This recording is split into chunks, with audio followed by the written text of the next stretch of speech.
భారతదేశం నా మాతృభూమి. భారతీయులందరూ నా సహోదరులు.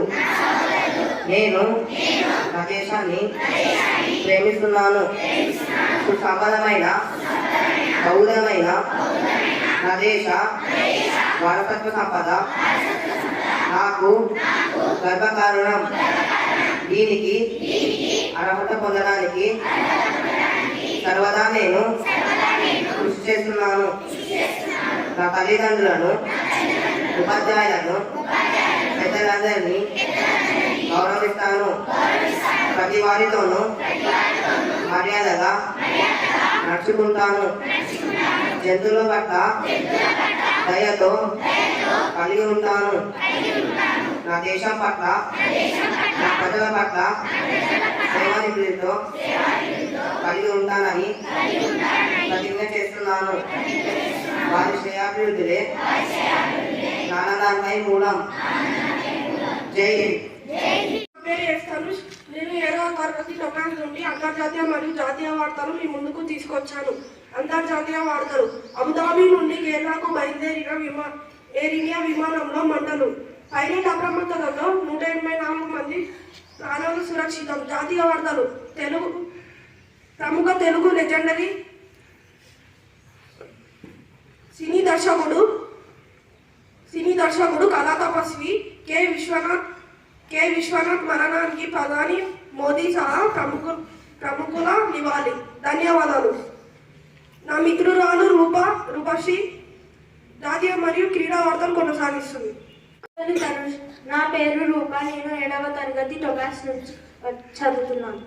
ఈరోజు రాష్ట్రీయ మరియు క్రీడా వార్తలు మీ ముందుకి తీసుకువచ్చాను. రాష్ట్రీయ వార్తలు. తెలంగాణ వార్షిక బడ్జెట్ సమావేశాలు ప్రారంభం. కాళోజీ కవితతో ప్రసంగాన్ని ప్రారంభించిన గవర్నర్ తమిళిసై. క్రీడా వార్తలు. జాతీయ స్కూల్ చెస్ ఛాంపియన్షిప్లో 7 పథకాలు గెలుచుకున్న తెలంగాణ విద్యార్థులు. ధన్యవాదాలు. నా మిత్రురాలు అక్షయ వాతావరణ విశేషాలు కొనసాగిస్తుంది. పేరు అక్షయ. నేను 7వ తరగతి చదువుతున్నాను. మీ ముందుకి వాతావరణ విశేషాలు తీసుకొచ్చాను.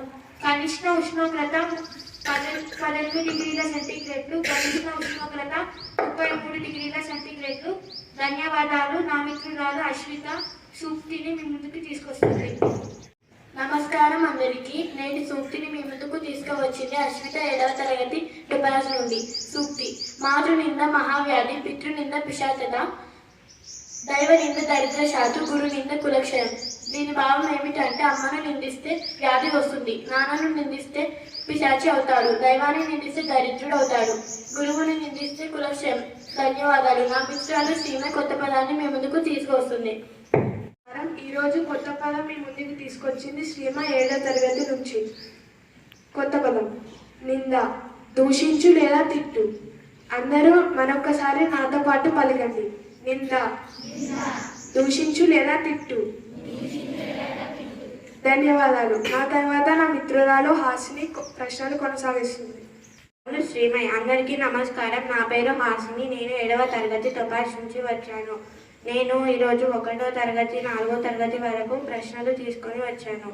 1వ ప్రశ్న 1వ తరగతికి. స్కూల్ని తెలుగులో ఏమంటారు?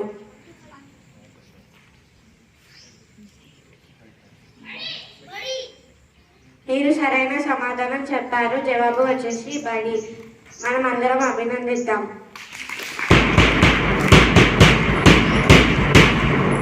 రెండో ప్రశ్న 2వ తరగతికి. క్లాస్ని తెలుగులో ఏమంటారు?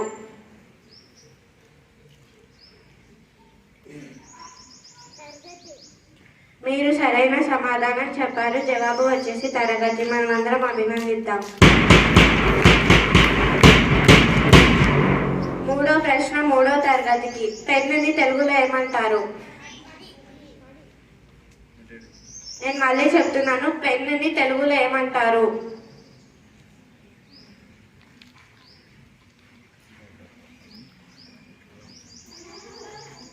మీరు సరైన సమాధానం చెప్పారు. మనమందరం అభినందిద్దాం.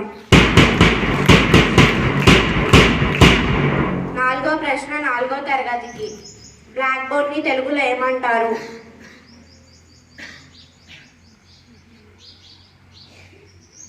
నేను మళ్ళీ చెప్తున్నాను, బ్లాక్ బోర్డ్ని తెలుగులో ఏమంటారు?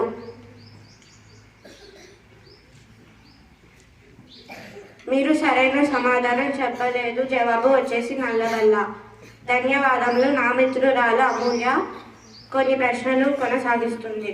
అందరికీ శుభోదయం. నా పేరు అమూల్య. నేను 7వ తరగతి చదువుతున్నాను. నేను ఈరోజు 5వ తరగతి నుంచి 9వ తరగతి వరకు ప్రశ్నలు తీసుకువచ్చాను. అసెంబ్లీ 5వ తరగతికు ప్రశ్న. అసెంబ్లీ మీటింగ్ని తెలుగులో ఏమంటారు? నేను మళ్ళీ ఒకసారి చెప్తున్నాను. అసెంబ్లీ మీటింగ్ని తెలుగులో ఏమంటారు?